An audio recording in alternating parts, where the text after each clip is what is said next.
Eh, Muy buenas noches. Vamos a dar comienzo a este encuentro con Alejandro Mansilla, un escritor, a mi entender, excepcional y que seguro que en el futuro sonará muchísimo más, pero hasta el presente ya ha logrado imprimir a sus obras un carácter de literatura muy personal y al mismo tiempo un carácter literario de un nivel muy, muy alto. Alejandro Mansilla, muy buenas noches. Muy buenas noches, querido Nicolás. Muy buenas tardes desde aquí, en Argentina. En Argentina. Alejandro Mansilla nació en Córdoba, Argentina. En su adolescencia formó el grupo Lautrex, con el que produjo y dirigió videofilms, participando de muestras nacionales e internacionales. Fue casi prácticamente como Mozart, porque debías tener 13 o 14 años, o más o menos, ¿no? Mozart empezó un poquito antes, pero bueno, para este tiempo ya es una edad muy, muy avanzada. Publicó El último consuelo en el 99, en la Estrada Ediciones, Cuadernos de la Intimidad en el 2005, Ediciones Boulevard. Ambas son recopilaciones de poesías y relatos cortos. Es escritor, guionista, corrector literario en español, ha hecho cine y es bordador de alta costura. Vivió muchos años en Brasil y en Europa, desde donde siempre escribió y publicó derribando fronteras. Con su primera novela, La mansión, que salió en el 2010, en ediciones Malvario, pone en evidencia su intento de búsqueda filosófica a través de la literatura. La hija del jardín ha sido finalista en el 8º Premio de Novela Fernando Lara de Sevilla. Espero que esta pequeña introducción nos dé un poco una visión global de tus andanzas literarias. Bueno, No sé si estás de acuerdo. al oírte comentar sobre estos pasos, digo, toda la vida he estado cerca del arte y salvado por el arte, ¿no? Rodeado. Y eso radica, ahí justamente radica mi fuerza para seguir adelante, ¿no? El arte ha estado siempre maravillándome, así que feliz. Tú has sido un hombre viajero y has andado de una parte de acá para allá, especialmente por medio mundo, ¿no? ¿Es eso lo que te ha empujado a ese viaje que hay dentro de la hija del jardín, ese viaje en que ella viaja hacia una espiritualidad, hacia un reconocimiento propio de sí misma, pero en el fondo es un viaje personal desde unos muros en los que se encierra para ir encontrando dentro de sí misma la luz? Creemos que los verdaderos viajes, los más intensos, crecemos pensando de que viajar es irse afuera, cuando en realidad el verdadero y el más intenso viaje es el que se hace hacia uno mismo, a ese precipicio que implica encontrarse con uno mismo. Y lo pude ver en La hija del jardín. Y me haces recordar el momento en que escribí ese libro en los 4 años que me llevó la escritura de ese libro, porque la empecé en Italia, la seguí en Argentina, pero toma fuerza y forma en Brasil, en mi época de Mato Grosso, donde realmente La hija del jardín habla de un invierno en el Piamonte italiano del siglo XVIII, y yo estaba en un ambiente selvático con 40 grados todo el día, todo el tiempo. Mientras yo me moría de calor, mis personajes se morían de frío. Y yo decía, pero ¿por qué estos personajes tienen una actitud tan heroica? Y él estaba transmitiendo mi heroísmo al intentar adaptarme a ese cambio tan drástico en temperaturas. La gente por ahí, no, yo he llorado los primeros 2 meses de mi estadía en Mato Grosso porque no soportaba el clima. Hoy lo añoro, pero en ese momento fue trágico. ¿Y cómo hiciste para que cayese esa novela dentro del concurso de Fernando Lara en Sevilla? Tiene una historia larguísima, porque yo la presenté el año anterior. Quedó finalista en el 2013 y yo la presenté con todo lo que implica el gasto. En esa época había que mandar 2 copias en doble espacio. Es un libro bastante voluminoso, así que era una caja pesadísima de enviar. Y el primer año la mando y a los 2 meses me vuelve la caja tal como la había mandado porque me había equivocado en una dirección. El destino, el plan está perfectamente escrito, es así, la vida es perfecta. ¿Qué sucedió? Estuve un año más corrigiendo el libro y al año siguiente me había olvidado y estaba incluso enojado por lo que había sucedido. Yo vivía en esa época en San Pablo y me voy a tomar una semana para corregir mi siguiente libro. En Mato Grosso me tomo una semana y ahí no hay, en donde yo estaba en Mato Grosso no hay servicio de internet, es muy poco. Entonces fui a un LAN house, que son los cibercafé, a un lugar muy pequeño que tenía solamente 15 minutos para entrar a internet y veo que se había abierto el concurso nuevamente y te juro, Nicolás Puente, que oí una voz que me dijo: mándalo y Manda. cámbiale el título. Y me dijo el título esa voz. No sé, es cuestión de creer o reventar. Así que la presenté como Reconforto y tuve que adelantar la vuelta a San Pablo. En silencio la mandé, digamos, y me olvidé. Y a los 2 meses, un escritor de Sevilla me pone en Facebook, en mi muro, felicitaciones. Como dicen ustedes, enhorabuena.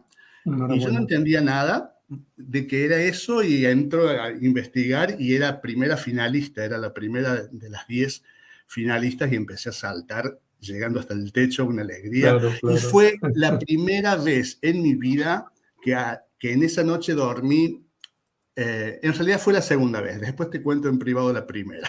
La segunda vez que dormí con una sonrisa de oreja a oreja, pero real, o sea, tener la sensación de que las comisuras llegan, porque fue una satisfacción inmensa que un trabajo tan arduo haya tenido ese reconocimiento.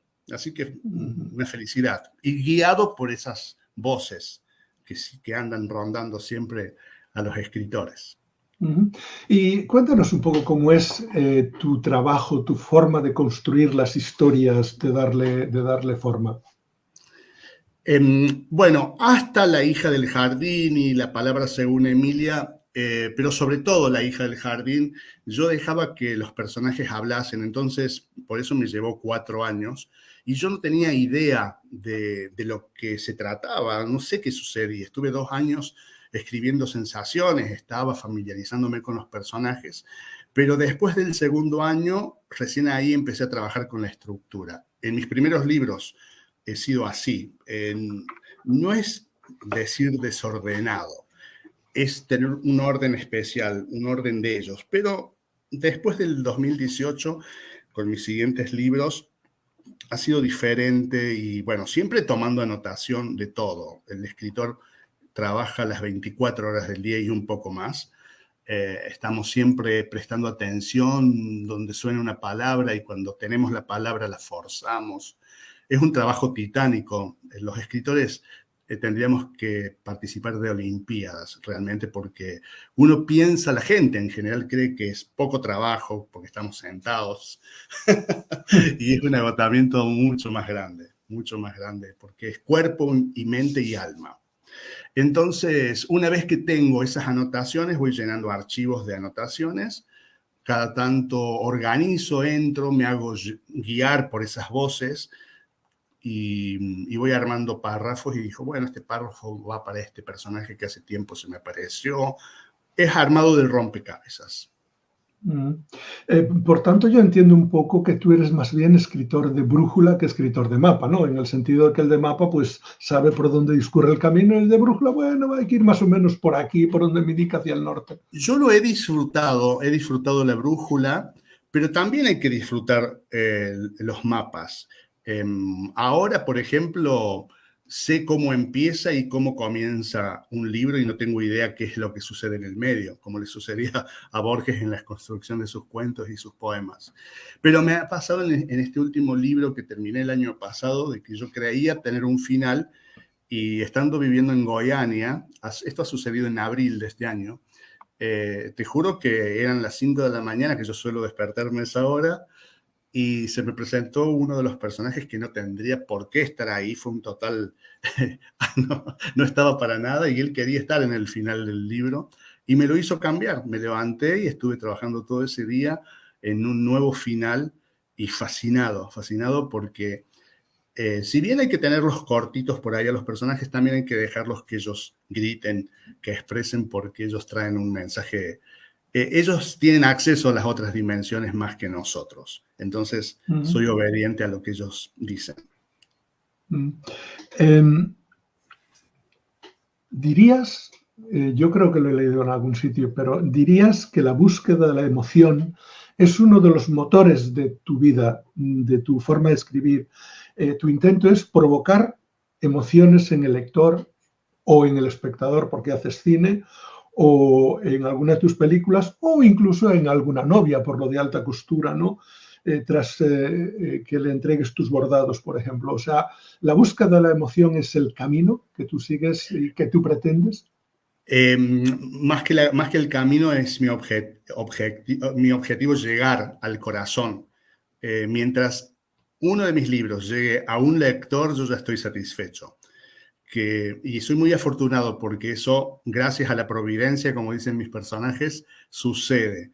Sucede con mi trabajo, ¿no? En mi trabajo de bordado, en la alta costura, ver la satisfacción de una novia o de una señora vistiendo esos brillos, no tiene precio realmente. Y las devoluciones de los lectores. Me ha sucedido con la hija del jardín con lectores que se han enamorado tanto de True, por ejemplo, que cuando han sido internados para una operación, se han llevado el libro para estar acompañados por ese personaje en el caso de que sufriesen alguna urgencia, ¿no? Entonces, y me cuentan esto. Yo he tenido una noche cósmica en el 2016 en donde estuve a punto de desistir, estaba muy amargado con respecto a todo lo que sucedía en mi vida personal y literaria. Y estuve a punto de dejar de escribir, porque yo ya no tenía ganas. Y recibo un mail de un lector muy querido, Luis Vallardo, de Uruguay, en donde me contaba lo que le sucedía y yo sabía que era verdad, que no me estaba contando cositas para leer. Exactamente. Y en ese mismo tiempo, y está bueno recordar a Liliana en esta entrevista que estoy teniendo contigo. Liliana era una lectora de Paraná, aquí en Argentina, Entre Ríos, que no podía conseguir La hija del jardín, y no podía conseguirla, y que esto y que lo otro. Yo viviendo en Brasil, vuelvo, estando acá, le mando por correo, y ella me dice, yo no voy a ser como tus otras lectoras que comentan en internet, en Facebook, nada, yo voy a hacer en privado contigo. Y yo sabía que no. Yo sabía que en algún momento si se encontraba con True, que es un personaje maravilloso, y fue así. Un día publica, hoy apareció True, que es más o menos en la página 60. ¿Qué pasa? Se enamora del libro y me escribe una devolución maravillosa diciéndome de que hasta entonces ella no estaba tan convencida de la posibilidad de la eternidad. Y que gracias a La hija del jardín, eso sucedió. Y después de esto, teniendo 60 años y con perfecta salud, desencarna. Y yo quedé, o sea, fue un lapso de días en donde yo me entero por una lectora, Mónica Pache, una amiga en común, que Liliana había muerto después de escribir. Y me dicen la devolución, no sé si voy a alcanzar a leer la palabra según Emilia, pero yo ya estoy convencida de que existe la eternidad y si algún día me muero, me encantaría que mi alma fuera a vivir con el alma de estos personajes. Si un lector te dice eso, ya te podés jubilar como escritor, ¿no? Y eso es lo que me ha dado La hija del jardín. Fíjate que aquí hay otra persona María José Sánchez Alegría, que dice: un placer siempre escuchar a Alejandro, la hija del jardín me enamoró. Que ¿Cómo me alguien diga emociona? eso es serio, ¿no? Yo, sabes que he leído el libro y desde luego, chapó, Chapó. una María maravilla. José Sánchez Alegría es lectora, después nos hacemos amigos, ella después ha corregido subsiguientes libros, pero bueno, es una escritora formidable española y bueno, ha estado en su casa también. Y este libro, La hija del jardín en especial, me ha abierto puertas y me ha conectado con gente muy valiosa, Nicolás, muy valiosa. Así que feliz y gracias. Incluso Patricia Martínez de Vicente, ¿no? Dice que te felicita, creo que es la mujer esta, la señora esta que trataba de estar hoy y buscaba que no se nos olvidara recordárselo, y mira, está ahí perfectamente, mucha amabilidad, ¿no? Patricia Tú no la has, conozco personalmente, pero quiero apenas vuelva a España, Madrid, organizar un encuentro. Así que sí, tenemos que romper la virtualidad. Y contigo yo también, con, Nicolás. Yo, con motivo de que ella dijo que por favor la avisara para que no se le pasara, pues he echado un vistazo por ahí, y es una señora, por lo que yo he visto, que escribe novela histórica y tiene Sí, bastantes libros. O sea, y me da la impresión, por lo que yo he leído, porque yo no he leído nada de ella, desgraciadamente, me da la impresión de que es muy buena y que le voy a echar un ojo nada más que pueda, ¿no? además tiene Eh, mucha historia para contar, Patricia, con todo lo que Sí, y implica el se mundo meten temas, editorial. y se meten temas realmente difíciles. Es la Temas impresión que me da a mí. difíciles en su escritura y temas difíciles con respecto a la relación al mundo editorial. Ella ya te va a contar. Hay mucho Ya. Bueno, para pues a lo decir, mejor si ella quiere la tenemos aquí, o sea que yo por mí no hay problema. por supuesto. Tú has viajado, dijimos antes, por toda Europa y por Brasil. Has Mm. estado en Mato Grosso. ¿Dirías tú que esos viajes han modificado o al menos te han ayudado a crecer como persona, como escritor, como ser humano? Todo viaje incita a literatura. Por ejemplo, a mí me encanta viajar incluso aquí en Latinoamérica en ómnibus. Hago 50 horas. ¿Por qué? Para poder estar desconectado, apago el celular y llevo mi cuaderno de anotaciones o algún libro. Viajar en avión me gusta, claro, pero me gusta ir lento, que el alma venga cerca del cuerpo conmigo. Ujú. Entonces me gusta mucho e ir conociendo, viendo los paisajes, bajar cada tanto para alimentarnos. Es algo que me encanta, incluso viajar en ómnibus, en micros, me encanta recorrer. Y bueno, y claro, imagínate viajar, yo cuando me voy por primera vez a Europa, imagínate el impacto que fue eh, conocer el frío verdadero, porque yo aquí en Córdoba sí hacía frío en invierno, pero cuando llego a Milán en un noviembre había neblina y un frío impresionante. Bueno, eso era literatura, ese impacto era literatura. Entonces, y siempre queriendo escribir, desde los 7, 8 años, quería capturar como si fuese una cámara de fotos lo que sucedía, pero queriendo escribir con palabras, no con fotos. Porque además no alcanzaba el dinero para sacar fotos, era muy caro en esa época sacar fotografías. Así que quería captar por medio de anotaciones. Ya, pero permíteme que a raíz de lo que tú hables, diga que tus descripciones, muchísimas de tus descripciones son verdaderamente fotos. Eh, ¿Qué pozo humano y literario dejó en ti Mato Grosso?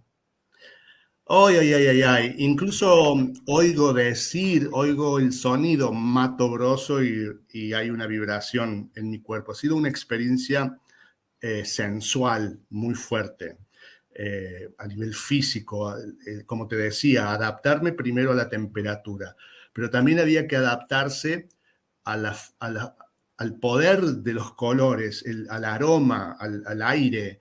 Es entrar en otra dimensión cuando uno ingresa. Y eso que Mato Grosso no está en el Amazonas, es en la zona, es un área abajo del Amazonas. El Amazonas todavía no conozco. Pero Mato Grosso para mí primero fue una experiencia en los sentidos, ¿no? En lo sensual ha sido muy, muy, muy fuerte y por eso me ha dejado marcado. Me ha dejado marcado y escribiendo se me aparecían, notaba presencias. No alcanzaba a ver hologramas, pero eran similares.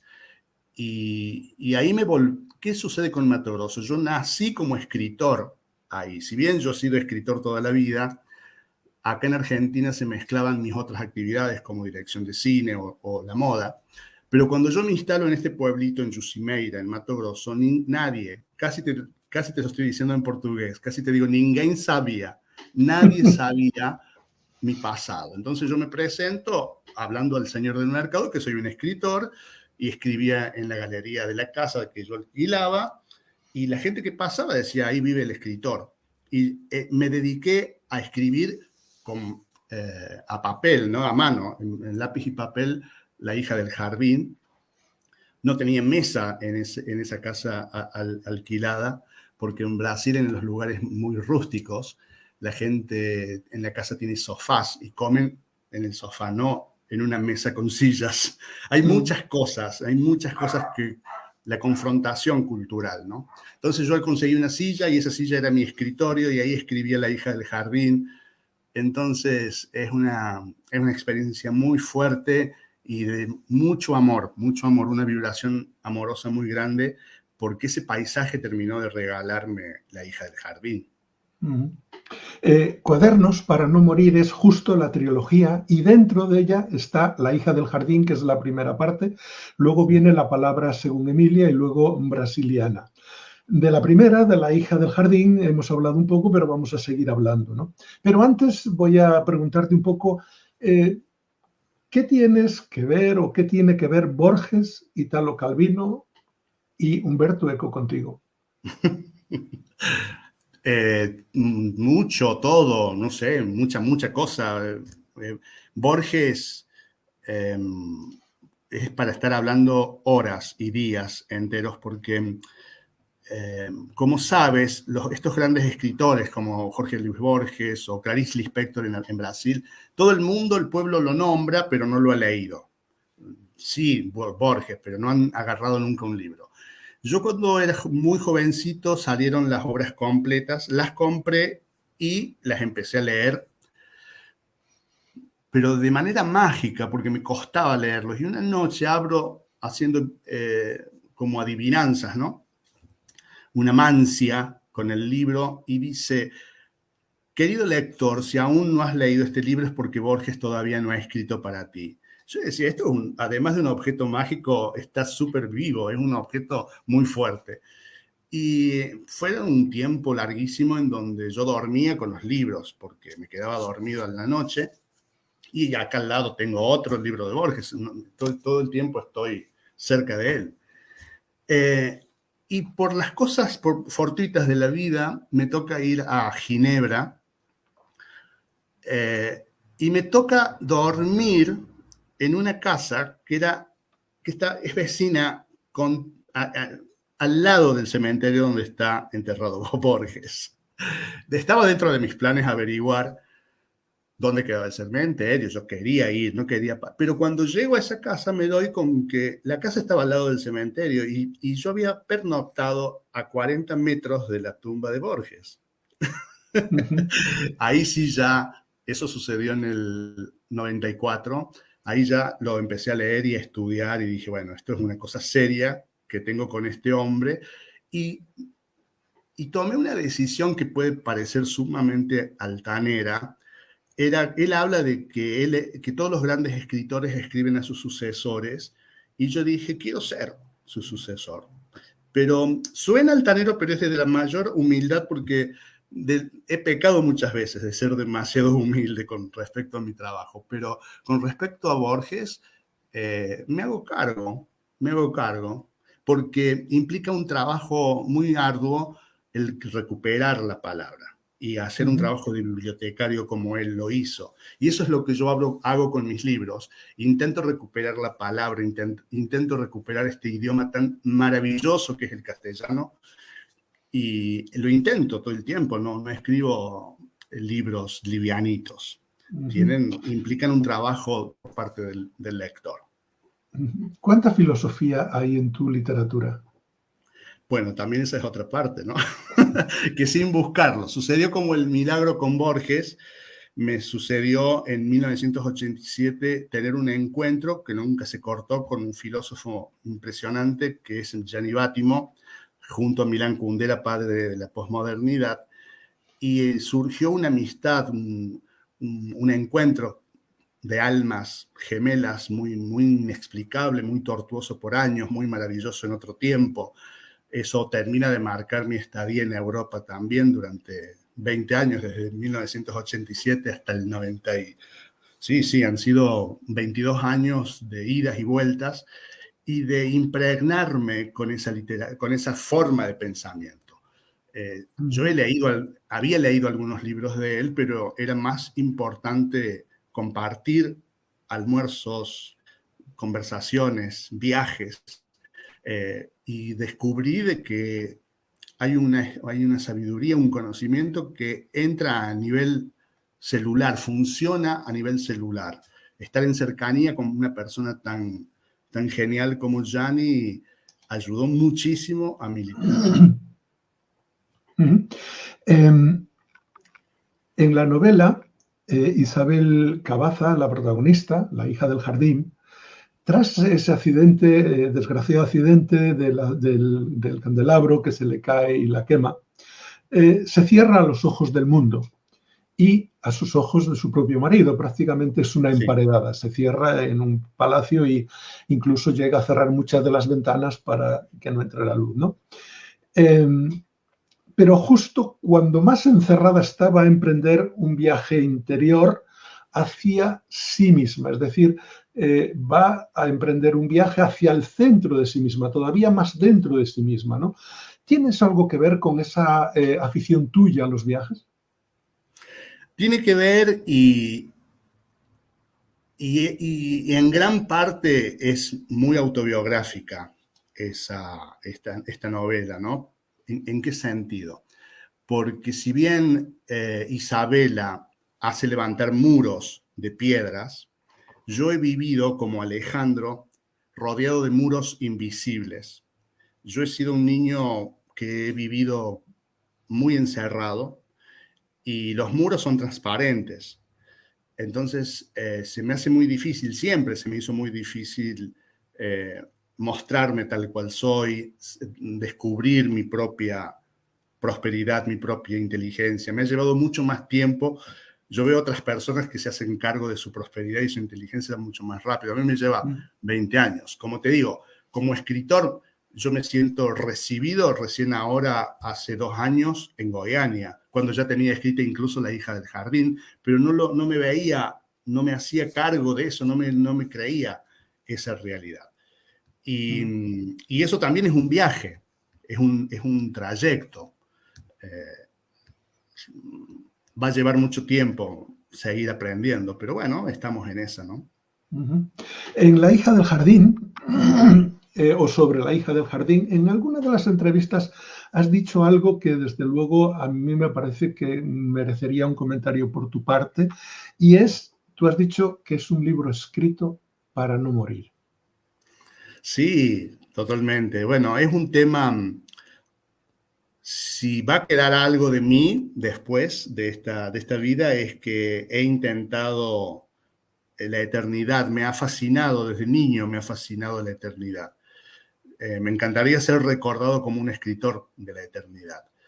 Suelo hablar de una escena que sucedió en un pueblo de provincia aquí en Córdoba, que vivíamos con mi familia. Mi madre en su biblioteca tenía un diccionario y yo de curioso voy y abro y me encuentro con el autorretrato de Leonardo da Vinci, que después, cuando me instalo a vivir en Turín, ese retrato está a 200 metros de mi departamento de Turín, en la biblioteca, ¿no? En el archivo. Ese autorretrato de Leonardo da Vinci, leo Leonardo da Vinci, Vinci 1452, Amboise 1519, y yo en esa época, 1979, lo más lejano en el tiempo era 1810, que era la época de la Revolución de Mayo aquí en Argentina. No sabía que existía el 1700, el 1600. Me pareció mágico. Digo, ¿cómo había seres humanos viviendo en esa época? Y quise ser como Leonardo da Vinci. Yo quise ser, sentí, fue esa cosa orgánica. Mi relación con la escritura es orgánica. Yo no planifico tanto, dejo que fluya. Y en ese instante fui muy, muy orgánico y quise ser como él. Decir, ¿qué habrá hecho este hombre para que yo 500 años después esté leyendo su nombre y su apellido y su fecha de nacimiento, ¿no? Entonces, creo que eso es lo que marca mi felicidad, la búsqueda de los rasgos, de los diferentes rasgos de eternidad en esta vida tan finita. Ayer, cuando hablábamos un poco para que te sintieras seguro de cómo entrar Sí. aquí para esto, yo te comenté que a mí me daba la impresión que en algunas de sus descripciones en la novela se sentía o latía la forma de escribir de Saramago. Y incluso te dije que había una especie de realismo mágico, porque yo te decía, hay muchas cosas que con la mente dices, esto no puede ser, pero cuando las lees entran dentro de la lógica, entran dentro de ese aspecto humano de espiritualidad y tal, que dices, pues sí, es real, ¿no? Entonces, ahora te pregunto, ¿se puede medir el misterio de lo invisible? Volvemos a Borges. Borges decía que un enigma se puede resolver, así te lleve un año, lo puede hacer una persona, lo puede hacer un grupo de personas, y se va a conseguir develar un enigma, pero el misterio jamás. Y la vida es misteriosa, y por eso mismo es maravillosa, porque no tiene solución. Podemos medir pedacitos, como los sabios del Oriente cuando ven el elefante blanco, algunos ven la cola, otros la trompa, otros las patas. Está bueno que apenas podamos ver pequeñas partes y podamos mensurarlas, podamos catalogarlas, podemos armar estéticas.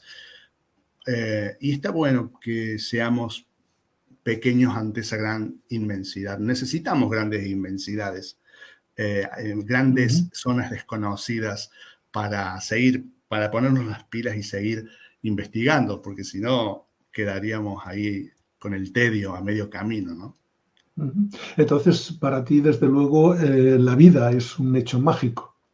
Totalmente, totalmente. Por ejemplo, ahora estoy descubriendo, porque pasamos por muchas etapas las personas, ¿no? De aprendizaje, de adaptación en este mundo, en esta realidad que no es real. Es una hermosa ficción. Por ejemplo, ahora no programo tanto mi mente, no me propongo cosas. Sí me gusta preguntarle a mi mente, ¿cómo hago para escribir? ¿Cómo hago para decir esto? Y la mente es muy obediente y al otro día cuando me despierto de madrugada viene la frase y me sorprendo porque dije, mirá qué bien cómo queda esta frase. Hay que dejar de ser uno y preguntar, consultar a ese entorno, que no sé si no somos también nosotros ese entorno, quizás somos nosotros en otras dimensiones. Estamos entrando en campos bastante... Ya. Pero hay gente que afirma que el ángel de la guarda somos nosotros mismos en otra dimensión, avisándonos y cuidándonos en este trayecto. No lo sé y está muy bueno no tener pruebas. Son sensaciones. Es verdad que siempre son más bellas las estrellas de los atardeceres compartidos. Y qué hermoso que al oírte decir esa frase, me estoy acordando del momento exacto en que la escribí, estando en Mato Grosso. Porque yo en Mato Grosso, bueno, en Mato Grosso son 6 meses de lluvia y 6 meses de sequía. Te das cuenta cuando hay sequía porque se ven las estrellas. Y era el único lugar, era el único espacio de tiempo en donde yo me ubicaba porque desde mi casa veía las Tres Marías, que son estrellas que se ven aquí en Córdoba. Entonces yo digo, entonces por allá este mapa astral, este mapa de las estrellas. Y claro, y las estrellas toman otra dimensión si uno está acompañado, ¿no? Ahora no estoy acompañado, en esa época sí. Por eso eran más bellas las estrellas. En tu novela La mansión, que es de la primera, El francés, el señor, busca en sus relaciones encontrar una respuesta espiritual, más bien metafísica, pienso yo, o diría yo, a sus problemas y a su propia identidad. ¿No crees que ese planteamiento es inherente a todos los seres humanos? Claro, sí, solo que algunos lo hacen consciente y otros no. Venimos acá para encontrarnos a nosotros mismos. Nos pasamos la vida entera tratando de descifrar las palabras que nos han dicho cuando niños, ¿no? Y no nos alcanza el tiempo. Es muy cortita la vida. Y cada vez con el acelere con el que estamos viviendo también, perdemos tiempo en vez de tratar de descifrar. Creo que la información está en los primeros años de nuestra vida, está todo. Yo sabía que iba a ser escritor, yo sabía que iba a trabajar en la moda, ese niño lo sabía todo. Después me perdí, me fui perdiendo en el camino y ahora estoy volviendo de nuevo a ese muchachito de 9 años. Sobre todo fue una época que marcó mi vida y estoy muy feliz porque estoy decidido ahora a hacerle caso a eso que ese niño ya sabía y que después el grandote quiso olvidarlo. En la novela, en La mansión, de alguna manera pienso yo que dejas o que propones o que dices que conseguir el amor y disfrutarlo nos obliga, bueno, lo dices, a pagar un alto precio, el conocimiento de uno mismo. Bueno, el magnate paga un alto precio al descubrir quién es, al descubrir la completitud de mi universo, se descubre a sí mismo. Por eso toma la decisión terrible del final, que asusta a toda la familia, decir, pero ¿por qué? ¿Por qué hace esto este hombre? Y bueno, pero toda fortuna es poca al lado de la sabiduría, al lado de descubrir algo valioso. Este hombre ha viajado por todo el mundo buscando esas respuestas y en el momento menos pensado, en la persona menos pensada, es la que probablemente te da la clave para descubrir ese pedacito a su vez de la gran sabiduría, ¿no? El magnate no consigue toda la sabiduría, pero al menos tiene un poco de luz en su trayecto de vida, ¿no? Mira, una de las personas que está viendo es María José Montero Núñez, que es una escritora, una poeta de cerca del pueblo, de mi pueblo en España, y ahí te manda sus felicidades. Y Muchas alguien a gracias. quien tú conoces bien también, Juan José Moragreva, Sí. te manda un afectuoso saludo. Sí, Juan José, que publicó una foto nuestra en Madrid, muy, muy cariñoso, Juan Moragrera. ¿Se trata La mansión de una novela de corte existencial, por encima de todo? Bueno, yo creo que sí, La existencial es una novela de búsqueda, ¿no? Impele a la búsqueda personal. Y es la única novela inocente que tengo porque yo la escribí sin la existencia de lectores, no pensé que iba a ser publicada, no lo sé, la escribí, simplemente me fue surgiendo, fueron apareciendo los personajes, pero no me veía, como te decía recién, no me veía como escritor. Después me dio una vergüenza tremenda cuando se publicó y empecé a recibir comentarios y yo decía, claro, no era consciente. En La hija del jardín ya existían lectores, entonces es otra cosa y uno nota la diferencia en el relato de la hija de la mansión y con La hija del jardín, porque además tomé más responsabilidad en La hija del jardín a nivel estilístico. En La mansión la escribí a mano, no tenía ni siquiera una notebook porque soy bastante, con las máquinas, bastante alejado. Y no me parece deleznable para nada, pero es una novela demasiado, yo la llamo inocente y torpe, porque la escribí pensando que iba a quedar como un cuaderno de anotaciones, nada más. Tú has escrito, estos son años en los que la humanidad busca con desesperación milagros y no verdades. Y yo te pregunto, ¿no pasa esto un poco en la literatura? ¿No se está buscando más milagros que verdades, más notoriedad que trabajo? Obviamente que la gente quiere cruzar el río por los puentes más simples. Y ahí está la tragedia. Como Leonardo da Vinci una vez escribió que la araña buscando sosiego se esconde en la cerradura. Busca la comodidad y la protección en una cerradura y bueno, viene el dueño de casa, mete la llave y chau araña, ¿no? A mí me gusta cruzar los puentes por los lugares, me gusta cruzar los puentes más intrincados y si pueden ser diseñados por Escher, mejor todavía. Me gusta eso, en el bordado. Mis dos actividades son muy trabajosas y demenciales. Si te pones a pensar o decir, construir una novela como se debe hacer no es en un día. No podés decir, el año que viene te presento mi novela. Es de una frivolidad supina decir eso. ¿Qué sé yo cuándo voy a terminar el libro? Me puede llevar un año, 2, 20 o no terminarla nunca. ¿Cuál es el problema? Esa exigencia, ese consumismo también. Y no hay tantos escritores. Lamentablemente, somos poquitos.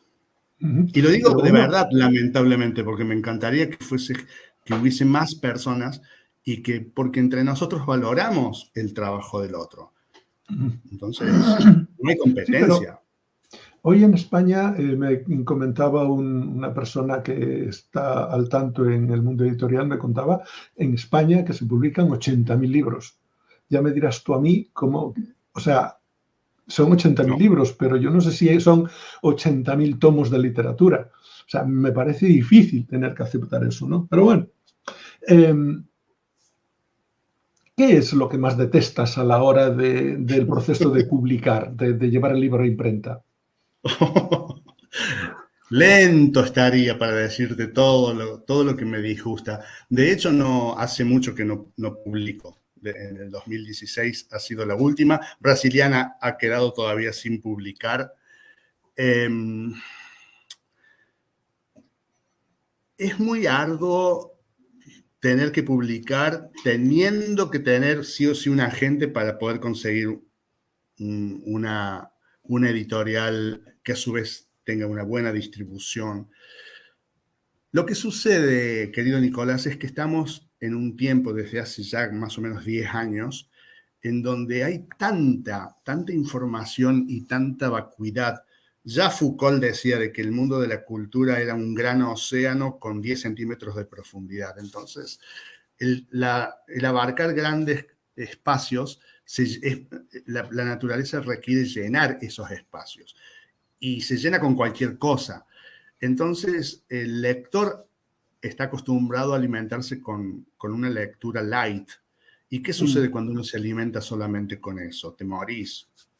Uno necesita alimentarse, problematizarse, que un libro, si estás tranquilo, te problematice, y si estás problematizado, te tranquilice, que sea un objeto vivo. Y lamentablemente hay mucho papel impreso y no hay libros. Y como hay mucha gente que solamente se siente feliz teniendo su nombre en letras de molde, piensa que eso es ser escritor. Incluso un escritor, Abelardo Castillo lo decía, incluso puede hasta no publicar y ser escritor, porque el escritor, para hacerlo, tiene que vivir en lo imposible. Pero eso no lo puede entender alguien que solamente quiere satisfacer su ego y decir, publiqué un libro. ¿Pero qué decís? ¿Qué se dice en ese libro? María Luisa Bember, una directora de cine muy querida aquí en Argentina, ella me decía que para filmar, la gente dice, no, pero hace falta el dinero. Sí, hace falta el dinero, pero más que el dinero, hay que saber qué decir. Con eso se hace una película. Y yo lo traspaso al libro, ¿no? ¿Qué decimos con eso?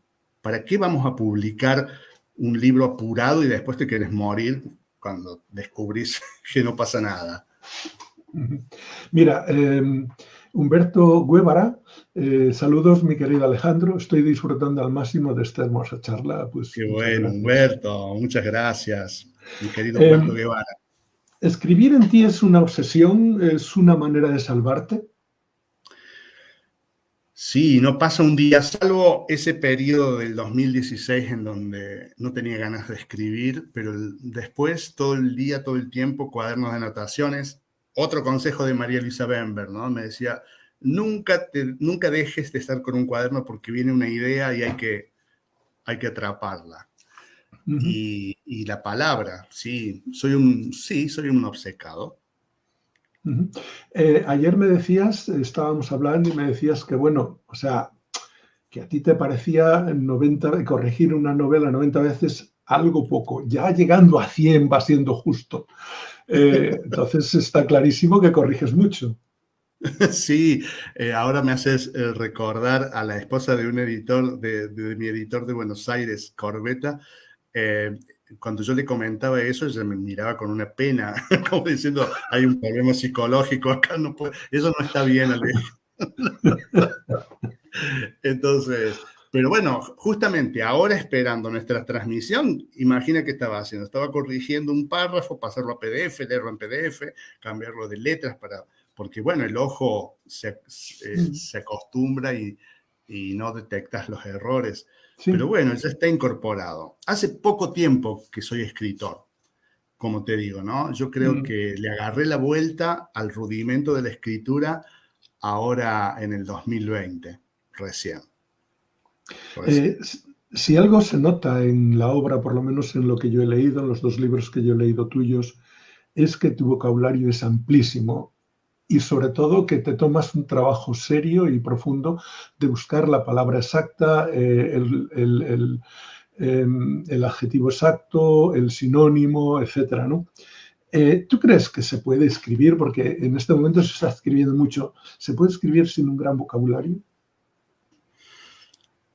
No está dentro de mi estética eso. Hay gente que puede probablemente conseguir transmitir y que funcionen sus libros con algo limitado y lo mismo funcione. La novela en ese sentido es un género bastante benévolo que puede hasta tener dificultades y errores de construcción y lo mismo funciona en el lector. Pero bueno, a mí me interesa otra búsqueda, que es la excelencia y fascinado con nuestro idioma, Nicolás. Somos Ujú. afortunados los que Mm. hablamos en castellano, los que hablamos en español. Es una maravilla oír un Ujú. poema. No. Es algo, o leer un texto bien hecho, es un evento, una sensación muy conmovedora. Entonces, yo como escritor me gusta hacer eso. El que lo quiera hacer de otro modo, allá él, pero Ujú. no es mi estética. Hay, Hay una cosa que a mí me llamó la atención y yo creo que es por tu formación profesional y por tu trabajo a la hora de diseño de ropa, etcétera, ¿no? Y es la cantidad de palabras que utilizas con respecto a nombres de prendas, vestidos, las dobladillos, no sé qué. La cantidad del vocabulario amplísimo de todo ese mundo que desde luego a mí me ha llamado la atención. Por supuesto que reconoces algunas cosas, pero llegar Claro. hasta ese nivel es algo serio, ¿no? Bueno, Em, eso lo saco bastante de mi madre, ¿eh? Y de mi abuela. Esos son... Mi madre y mi abuela eran creadoras de neologismos, incluso. Jugaban mucho con la palabra. Y a mí desde niño, como te digo, Nicolás, por ejemplo, el nacimiento de mi hermano Walter, cuando yo tenía 6 años, viene mi tía a decirnos que había nacido y que era un varoncito y que tenía, bueno, y que le iban a poner Walter y hace el comentario mi tía, dice, el nombre es con la letra de la palabra whisky. Claro, nosotros no usábamos la W. Era la primera vez que yo con 6 años, sí, había visto el abecedario en el colegio ese año mismo. Pero digo, si no usamos esa letra, si no es de uso común, hay gran probabilidades de que esa persona sea silenciosa porque nadie la dice. 6 años, imagínate el problema que tenía ya en esa época. Y con el tiempo yo fui viendo que ese niño era muy silencioso y muy bueno, y yo decía, claro, como se llama Walter, su letra, la W, lo obliga al silencio. Y eso está en uno de mis libros, en mi primer libro, en el último Consuelo, hay un párrafo que recuerda esa neurosis mía. ¿Y cómo es tu relación con los lectores? Amorosa, Tengo pocos y amorosos y maravillosos lectores que hacen unas devoluciones.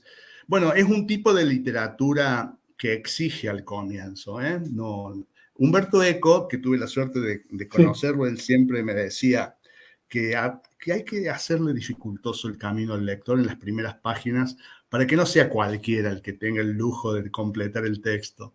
Es algo que a nivel editorial es terrible, imagínate vos, los lectores, las casas editoriales lo que quieren es todo lo opuesto, ¿no? Es hacer comida fácil. Empezar en medio de una Entonces, batalla en la primera escena. O sea, la primera escena lo que tiene que ser ya es estar en medio de la batalla para atrapar al lector y que compre el libro. a mí me interesa atraparlo de otra forma. Me interesa atraparlo de otra manera y que implique un ejercicio neurológico, ¿no? Que ayude a activar el cerebro, la lectura. Que no sea solamente pasatiempo, pero que sea pasatiempo, por supuesto. La literatura tiene que entretener, pero también activar puntos, que la sangre fluya, que sea un hecho vivo la lectura. Entonces, son lectores maravillosos porque se animan a esa aventura literaria. Entonces, y con las redes, gracias a Dios, estamos siempre en contacto, así que, y como te digo, me han salvado. En el caso de Luis Vallardo, él me ha salvado de pozos muy fuertes. Era como si lo supiese, me escribía cada tanto y me revitalizaba. Ya que has hablado de Humberto Eco, yo tengo ahora justo en la memoria o la mente La Abadía del Crimen, y es una especie de novela donde hay que investigar unos crímenes que aparecen en la abadía, ¿no? Sí. Pero en La hija del jardín hay también que hacer una investigación, o se va haciendo de alguna manera una investigación. Y por eso te decía que hay muchos elementos de una literatura universal, o sea, porque hay esa parte mágica que podríamos decir de García Márquez, hay esta parte de Humberto Eco de buscar, etcétera, etcétera, ¿no? Borges, etcétera. Me parece una literatura fantástica y me parece que eso está ahí. Yo no sé si tú también lo ves, si lo hiciste adrede o sencillamente se coló porque es tu forma de entender la vida. Bueno, se construyó de esa forma porque yo vivo de esa forma y como te digo, he estado muy influido por esta gente, por venirme jovencito, irme a Europa. Yo ya estaba mentalmente en Europa. Irme a Europa en una época de esa primera juventud y estar rodeado de gente como Gianni, como Humberto, como bueno, y que eran personas con las que compartíamos el almuerzo y charlas, pero era Humberto Eco, no era cualquier otro. Yeah. Y era Gianni Vattimo, no era cualquier otro. Entonces se va absorbiendo todo. Bueno, seguro que debe estar oyendo esta conversación nuestra querida Viviana, que es amiga de Gianni también. Entonces ella puede comprender por donde yo anduve y por donde uno nunca deja de transitar. Son personas que te transforman la vida. Y yo he sido muy afortunado en ese sentido, ¿no?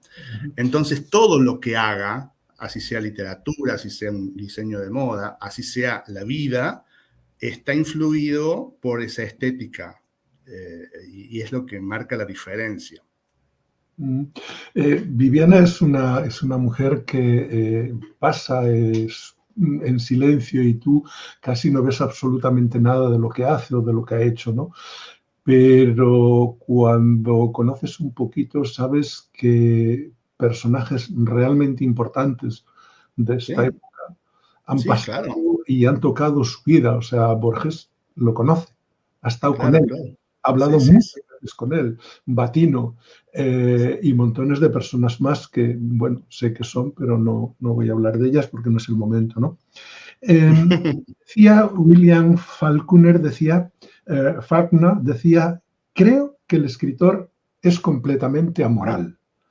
Él coge todo lo que necesita, cuando lo necesita, y lo hace de forma abierta y honesta, porque espera escribir algo lo suficientemente bueno para que después otros cojan prestado de él y él les da la bienvenida a esos futuros escritores de la misma manera que siente que sus mejores predecesores le dan la bienvenida a él. ¿Cómo ves esto? Bueno, cuando hablamos de Faulkner, palabras mayores en cuanto a narrativa, y justamente esa narrativa se nutre de esa amoralidad que él está declarando. Yo, en vez de amoralidad, prefiero llamar inocencia, una postura orgánica con respecto a la vida, no poner tanto juicio. En eso se ve mucho más en La Mansión, y siempre tengo ganas de volver a eso, pero no lo consigo. Ahora estoy trabajando en un texto mezclando las ambas estéticas, ¿no? La estética de La hija del jardín con un poco de esa osadía y de esa animalidad que hay en La Mansión, pero no lo consigo, ¿eh? No es tan fácil. Por eso, en ese sentido, es valiosa La Mansión, porque no voy a volver a escribir nunca más como lo hice con esa novela. No estaría de acuerdo con el texto, con la palabra amoralidad, pero sí inocencia, la capacidad de asombro y decirlo, como hacía, por ejemplo, Ovidio en las Metamorfosis.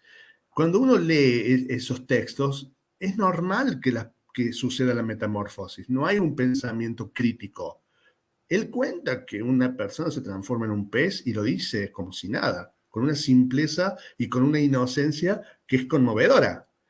Entonces, prefiero la inocencia antes que la amoralidad. Mira, Viviana protesta y dice: estoy, pero opino que Alejandro tiene sus propias alas.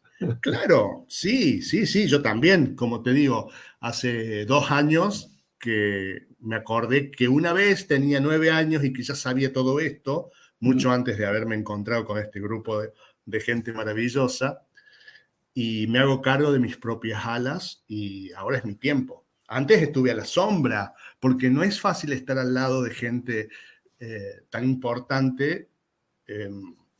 No es fácil. Entonces, yo por ahí estaba en mesas con Michel Onfray y otros filósofos franceses que había leído y no me animaba a hacer ningún comentario por las dudas que me refutasen algo. Ha sido demasiado. Pero bueno, ahora está todo bien. Nos hemos nivelado todos.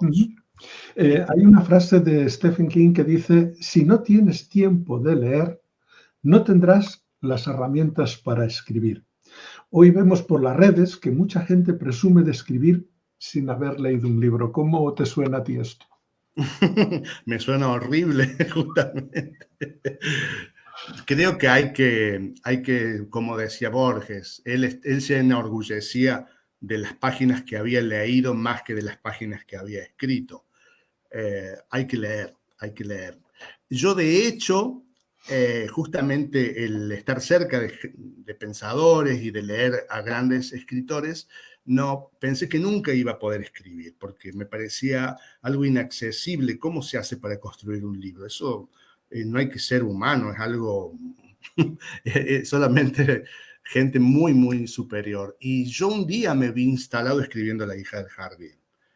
Yo dije: ¿qué estoy haciendo acá? ¿Qué estoy haciendo al lidiar?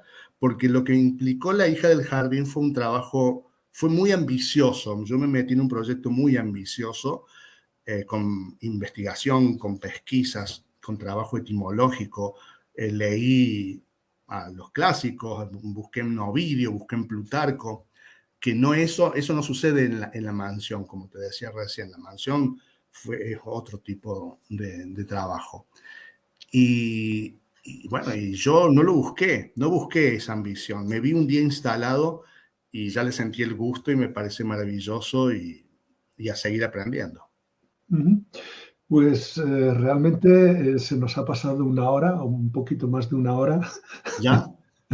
Ya, y bueno, yo ya ayer también te hablé que quizás, si tú estás de acuerdo, nos encontremos de nuevo en algún momento del futuro. Pero ahora me gustaría saber si tienes o estás metido de lleno en algún proyecto de futuro. Sí, estoy Bueno, he terminado un libro que me ha dado mucha felicidad y está en remojo, guardado, pero terminado. Y ahora estoy enamorado de una historia basada en un mito griego, pero reforzada por la versión de los latinos, ¿no? Un drama griego eh, tomado por Virgilio y por Ovidio, que es el Orfeo y Eurídice, esa búsqueda de la mujer amada que ha muerto y el descenso a los infiernos, y ese deseo de Orfeo de querer buscar, de recuperar a esa mujer amada, pero yendo al infierno, no muriendo, sino en vida. Eso me tiene atrapado. No sé qué va a salir, vamos a ver qué surge, pero me tiene muy ilusionado esta historia como disparadora, ¿no? Vamos a ver qué pasa. No es ambientado en esa época, sino en un lugar más o menos entre Francia y Bélgica, siglo XVIII. Me encanta trabajar en la reconstrucción de época también, así que eso me tiene ocupado y feliz. Bueno, pues déjame que terminemos con una frase tuya que me parece realmente muy, muy interesante. No me gusta la literatura como mero entretenimiento. La palabra escrita es algo mucho más profundo y sería maravilloso que fuese una herramienta útil para el alma y la mente humanas.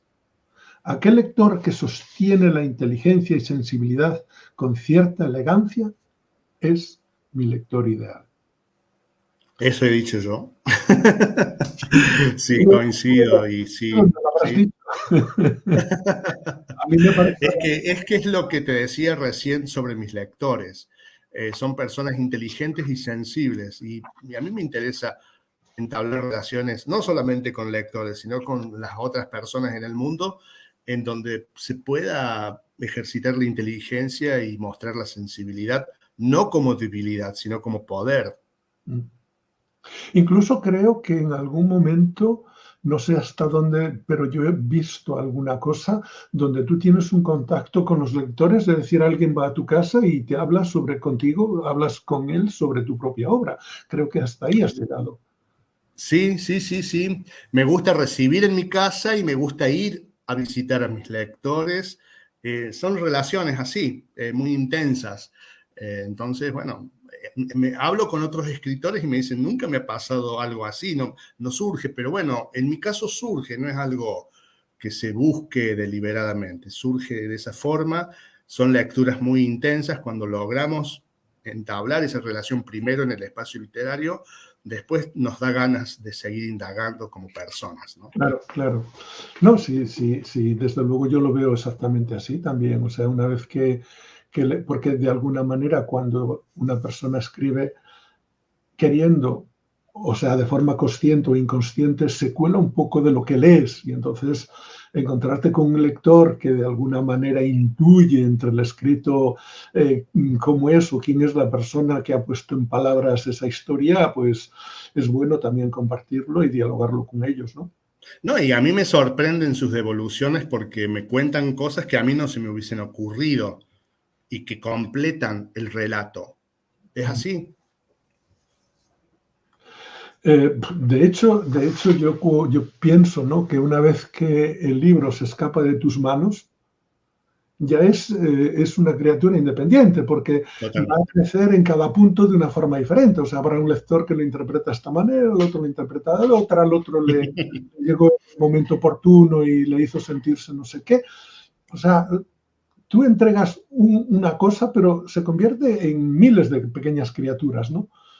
Me parece a mí un Exactamente. A libro. mí lo que más me sorprende de esto es que con mis libros, por más que hayan pasado 7, 8 o casi 10 años, aparece por ahí un lector y, como si hubiese salido el libro el mes pasado y sorprendido y me cuenta. Eso es maravilloso también. Eso no hay fecha de vencimiento cuando Pues se trabaja con la verdad. Pues desde luego, ya te vuelvo a repetir que me gustaría encontrarme contigo otra vez en otro momento y dialogar sobre alguna obra nueva o sobre alguna otra que hayas escrito. Y sobre todo darte las gracias por estar aquí, por haber accedido y bueno, pues muchísimas gracias. El agradecido soy yo Primero, porque entablar una conversación con alguien que ha leído tu trabajo ennoblece. Entonces, a mí me ha llenado de honor tu entrevista, tus comentarios. Estoy agradecido, pero muy profundamente, ¿eh? Muchas gracias. Gracias. Y bueno, a los que nos han escuchado y a los que seguirán viéndonos a través en los próximos días o en el próximo tiempo, pues muchísimas gracias y para ti, muy buenas tardes y para España, muy buenas noches. Fuerte Muchísimas abrazo, gracias. Nicolás. Pues nada, nos vemos.